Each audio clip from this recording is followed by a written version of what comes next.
I'm live now. I don't know the way this YouTube works because I have been doing live, so I'm kind of used to it. I mean, not on YouTube, on another platform that's Facebook. So I'm quite kind of used to it now. But I did my first live on YouTube just under an hour ago, thereabout. And I decided to go watch it now. And I found out there was no volume. No volume.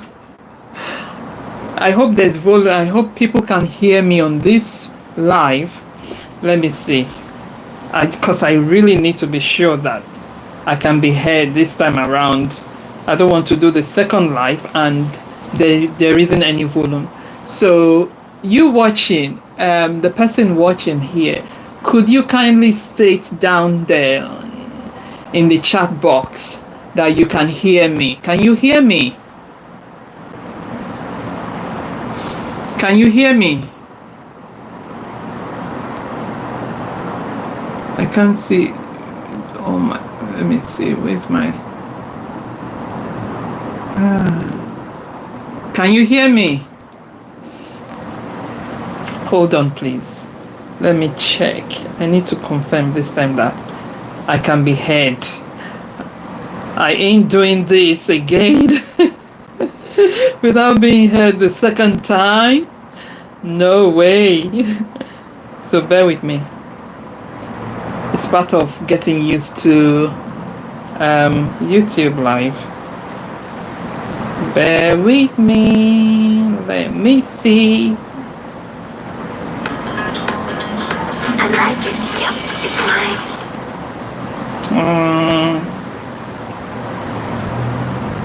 Okay. Is there any volume? Okay, right. I can hear myself now. Great. Great, that's good. At least I know there's volume in this one. Huh? Right, so like I was saying, I did my first YouTube live. I was on here for approximately 30 minutes. And I was talking and yabbing and yabbing and yabbing all the way. Lo and behold, there was no volume. It was all on mute. Damn. It just needs getting used to going on live on this platform.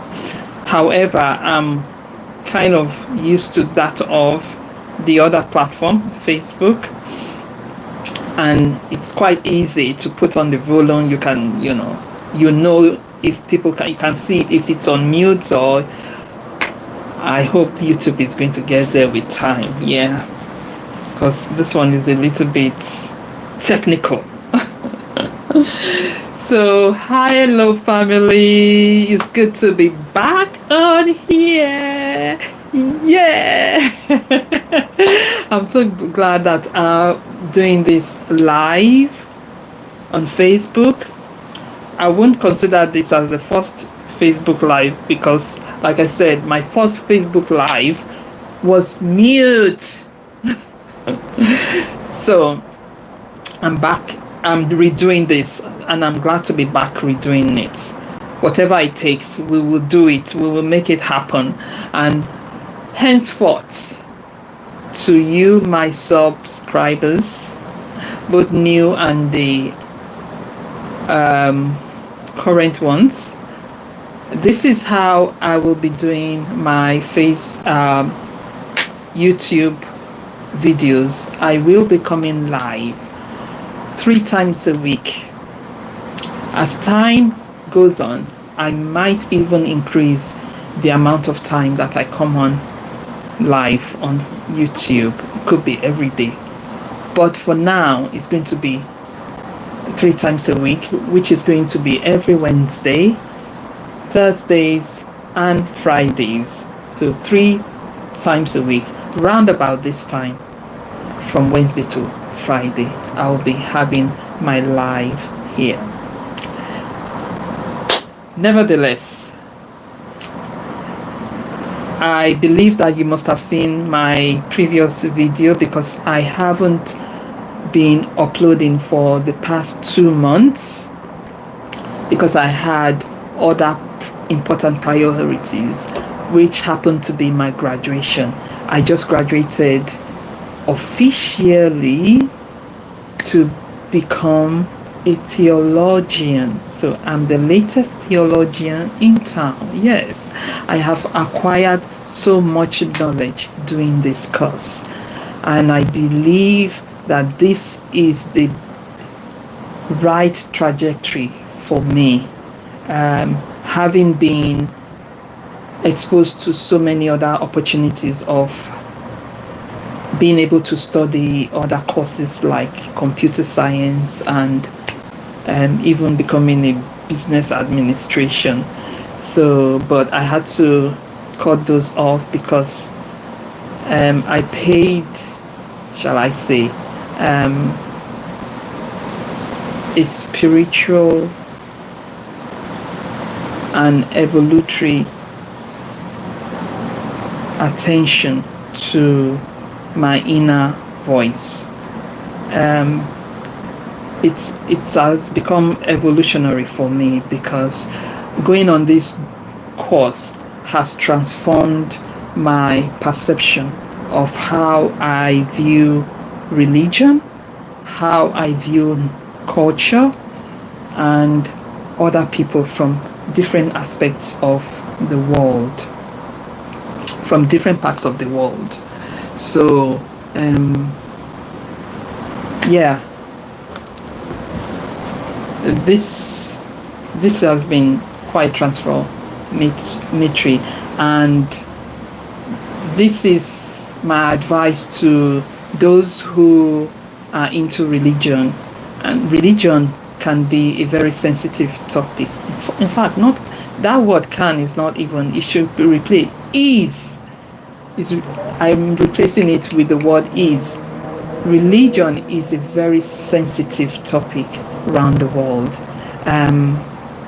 When you talk about religion, whichever type of religion you are involved in, it could be it Christianity, Muslim, Buddhism, whatever it is, African religion, it is a sensitive topic. You dare not go treading on people's belief or ideology when it comes to the Creator and how they have chosen to relate to the Creator. You dare not go messing with it, because people are full of passion when it comes to their belief in God, the existence of God, or the non-existence of God. People are passionate. I mean, historically, there are evidences whereby people, I don't want to use that word, Kill others because of their faith in the existence of the Creator or the non-existence of the Creator. So it's quite sensitive topic to discuss on. However, it is a topic that people must discuss. It is evident that this is quite dear to people's heart. So we must talk about it. It's part of life. If we don't talk about it, how are we able to relate better with other religions? How? If we don't talk about it, if we don't sit down at the table to talk about our view of the Creator, why we do what we do, why Christians go on the path of how they choose to view God, and why the Muslims choose to go that path as well. We must talk about these things. Yeah, we must talk about these things and try to put aside offenses because it's very easy for people to get offended when you are mentioning some aspect of their belief system or their religion, their type of religion. People get easily offended. Um, it is what it is. It is what it is. However, it can be quite transformative if we can listen to one another better rather than talk at each other and not allow the other express themselves the way they have chosen to express themselves or believe in their creator.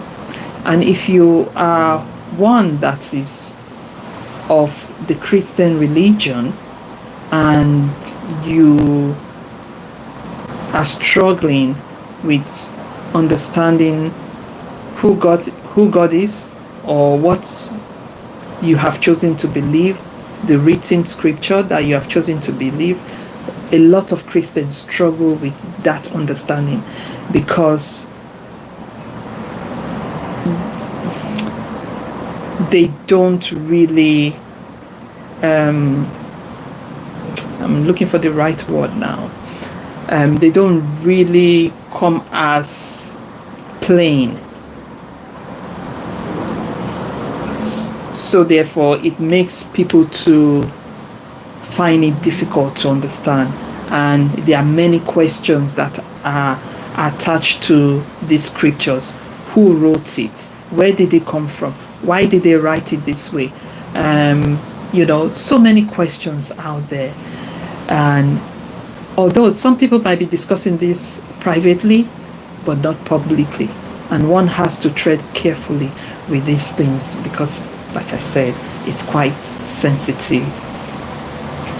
And this is where the journey of my study of theology has helped me greatly to be able to understand the other types of religion, because my theology actually did not, or the study of the theology that I did not just expose me to the scripture of the Bible, it also exposed me to the Muslim religion.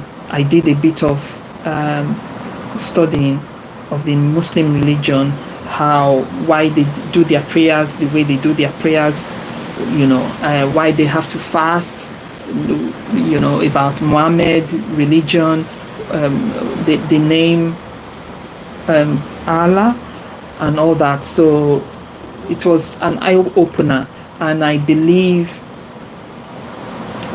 from a way of suggestion, that Christians or people that are involved in a particular religion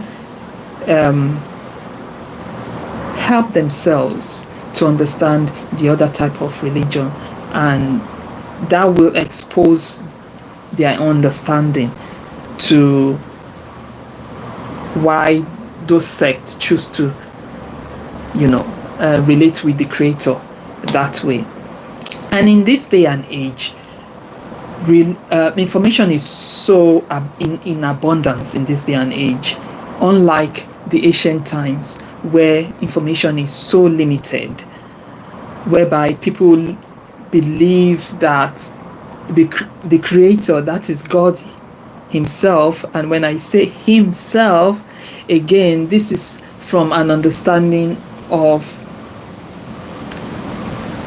gender value placed on the creator. So in most religion, if not all, God is addressed as him.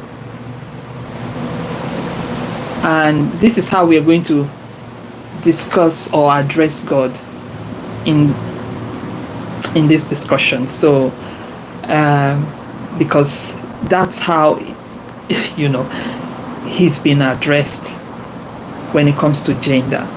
So people of the ancient times normally believe that God was in the sky or behind the sky. Why did they believe that God was behind the sky?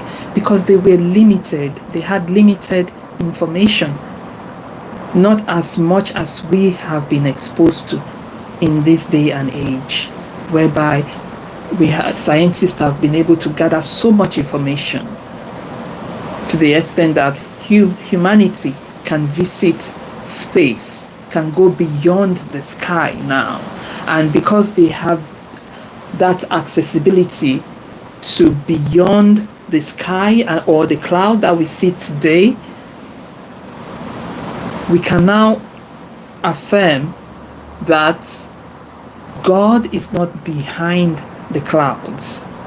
He's way greater than what we envisage him to be.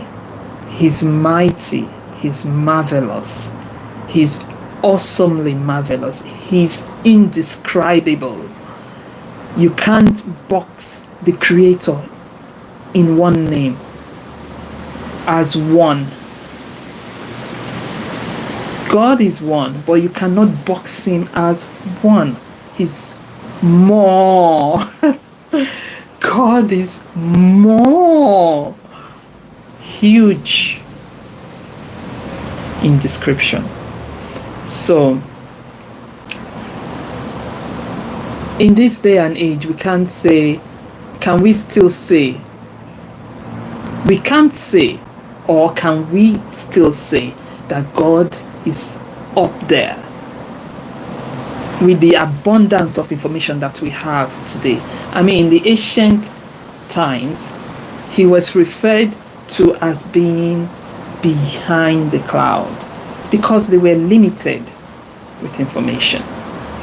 So we can look at that view from a way of understanding that was based on limited information. However, today we have abundant information to know that God is not behind the sky. He's not behind the cloud. He's not in space. Because humans have been able to go through that cloud that we see when we raise our head up here on earth. Humans have been able to go through it and seen that there's life even beyond that cloud that we can see from here on earth. There's life beyond that. Can you imagine how huge God is? Can you imagine how huge he is? So boxing him into one is limiting our own understanding as humans of who God is, and again of who we are, because we are all rooted to God. Why do you think on how, or why do you not think on how children are when they newly visit the earth, when a child is newly born? There's this consciousness in every child of what good is and what bad is, or what evil is. You don't have to teach a baby what good is or what, it comes naturally like that with every child or with every human. Of course, you have to teach children how the earth works, how to navigate this earth. But consciously, every child has that capability of understanding what it is, what good is, or what evil is. And scientists they've been able to prove this when they place children in a room and expose them to good and evil.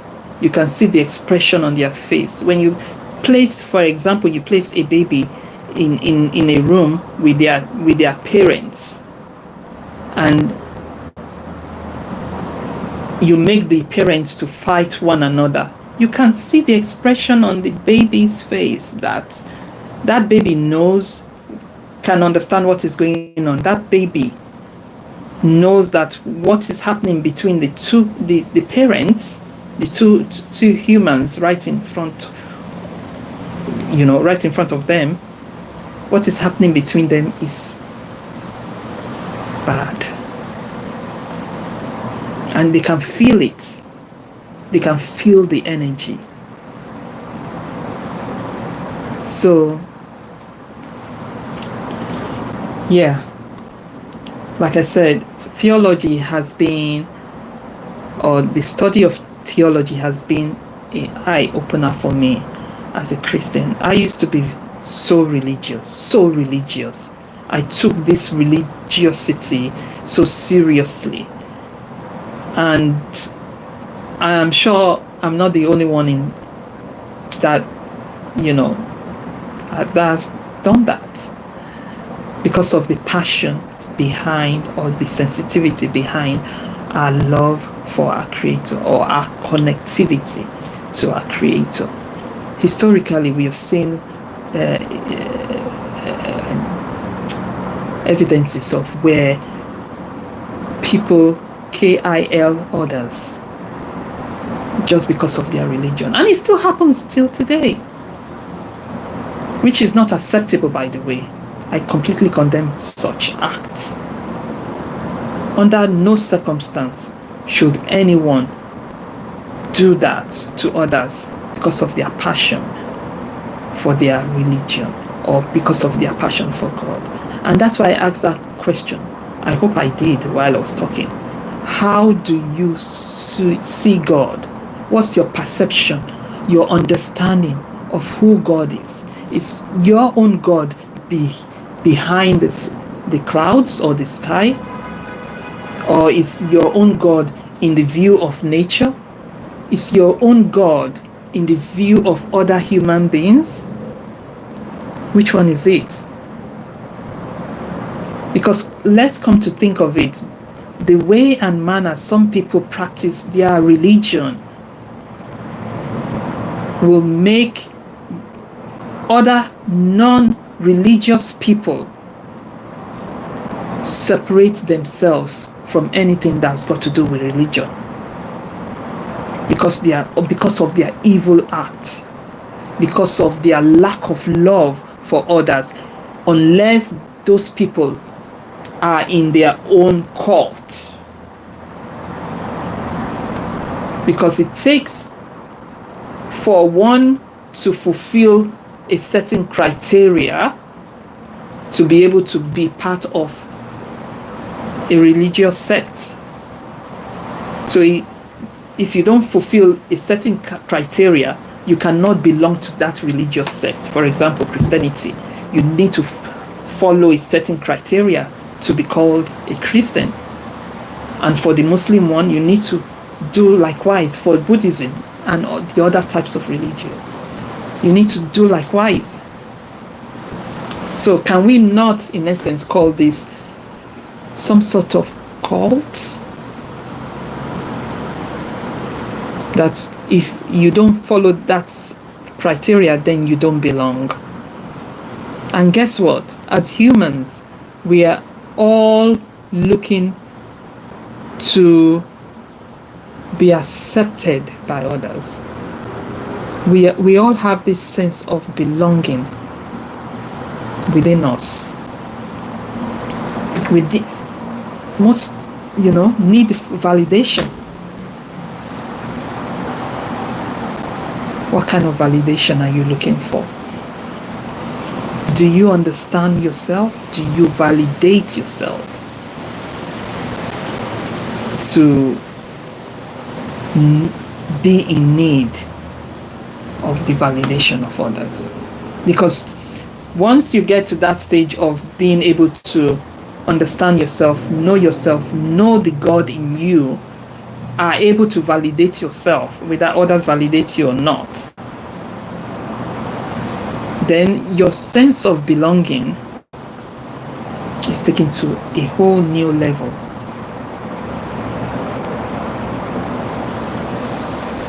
It's taken to a whole new level. Because you need no validation from others when you know who you are and whose you are.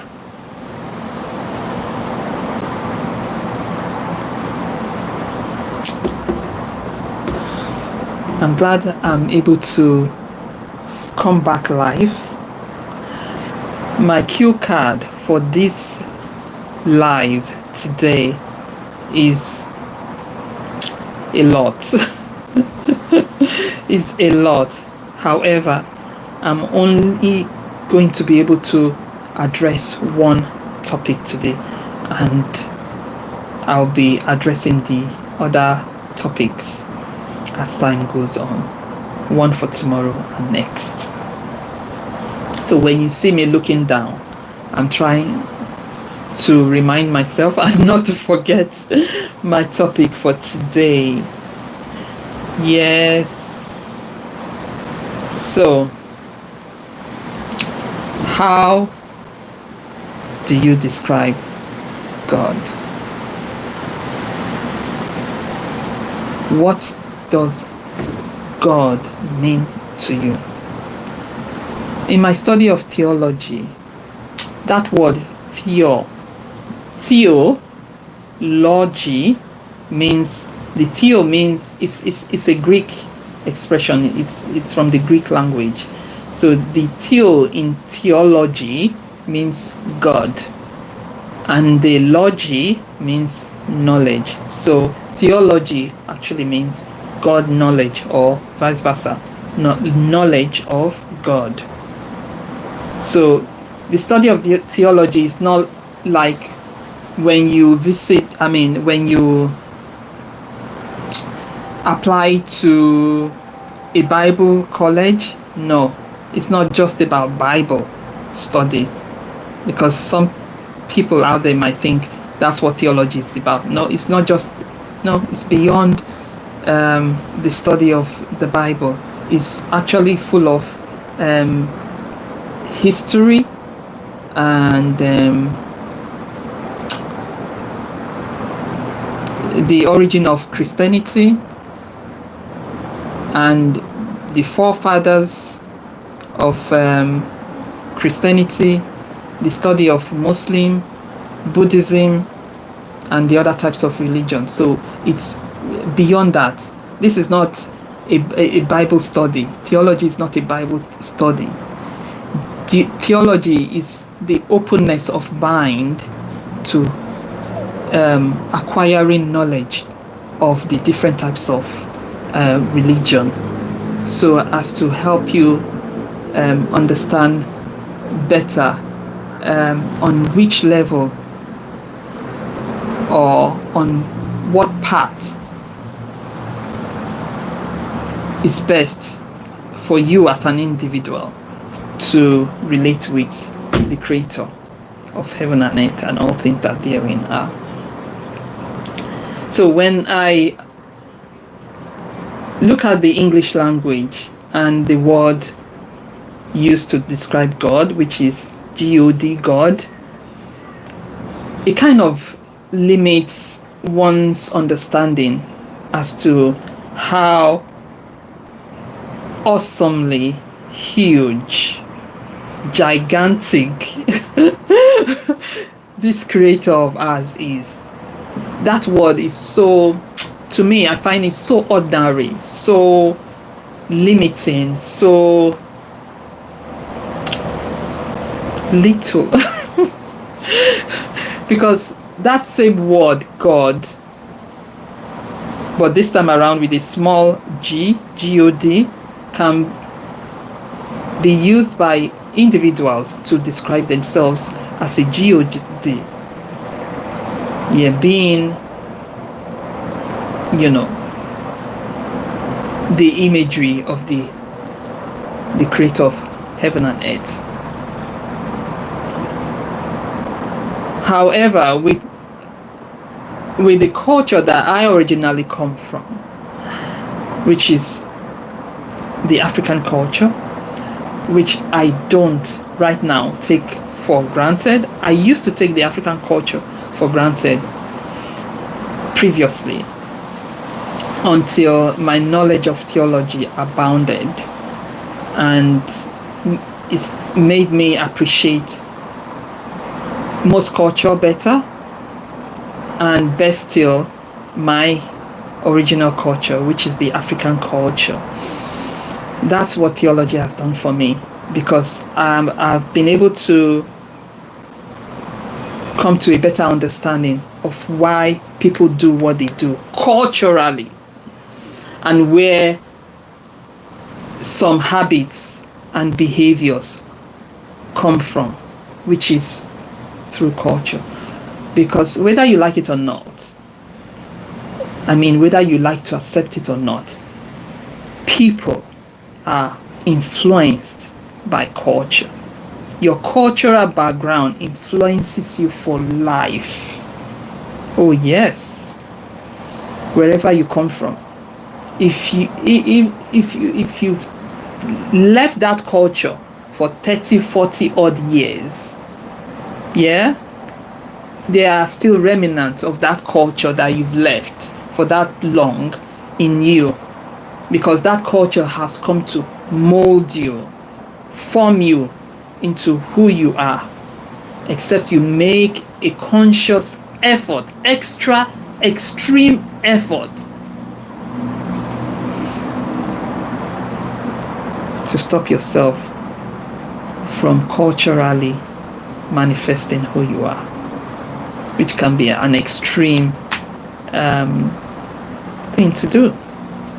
So what I have come, going back to my own culture, original culture, what I originally from Nigeria, which is the western part of Africa, and I grew up in Lagos. And in Lagos, the prominent language spoken is the Yoruba language. And because I grew up there, I think I can officially call myself a Yoruba person, because I've been embedded in that culture.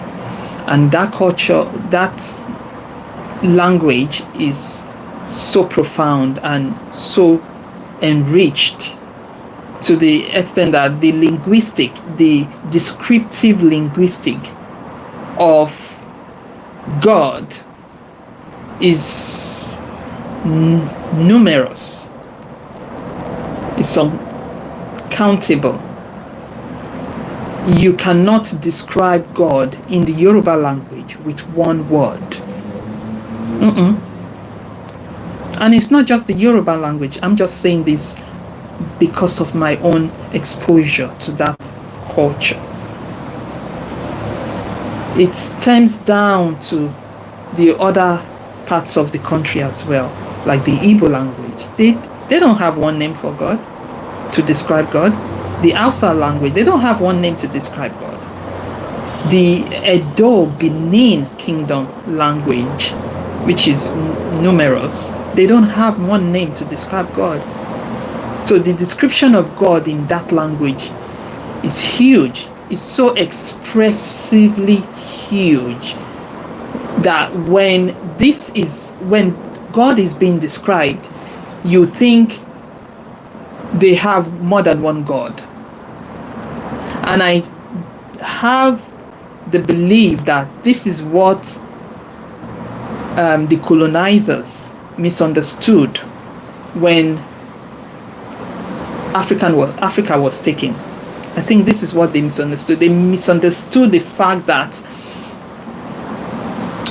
the language is so expressive that God is described with so many words. There's no one word to describe God in that language. I'll give you an example. Like I said, the one I'm used to.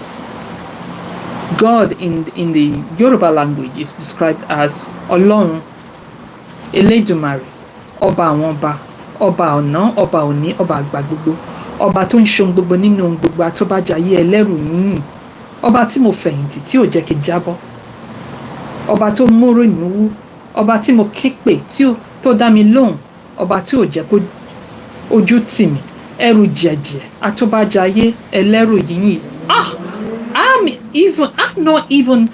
This is just an iota of the description of God in that language. It's like a drop, teeny drop in the ocean of the description of God in that language.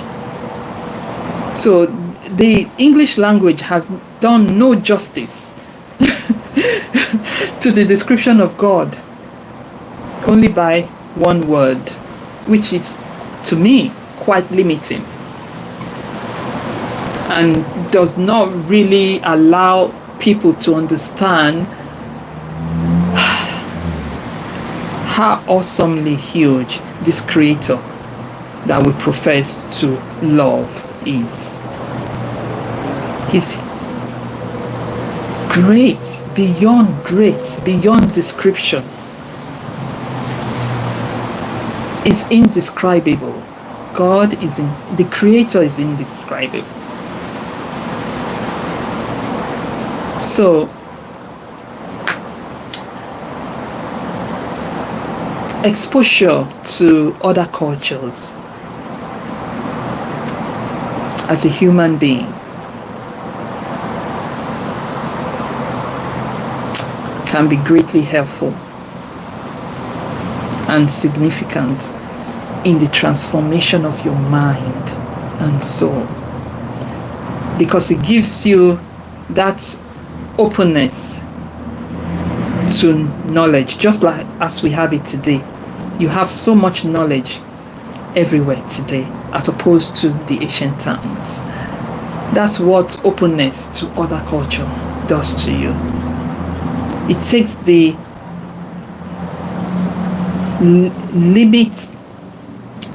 limiting aspect of your life off. It takes you out of the box of your culture and exposes you to great and massive knowledge, which can help propel your understanding of your purpose here on earth. So if you're one that is of a discriminative nature, you're doing yourself a disservice. You're doing yourself a great disservice. I'll leave it there because it's about 38 minutes now. And my intention was to spend around about 30 minutes max on each live, even as I begin to embrace this YouTube live with all joy and with all my heart. Yes, so this is blessing this is blessing aka Lady B. You can always call me Lady B to make it easy for you to address me. Yeah, I'll see you again tomorrow round about this time. Take care now. Bye. How do I end this live now?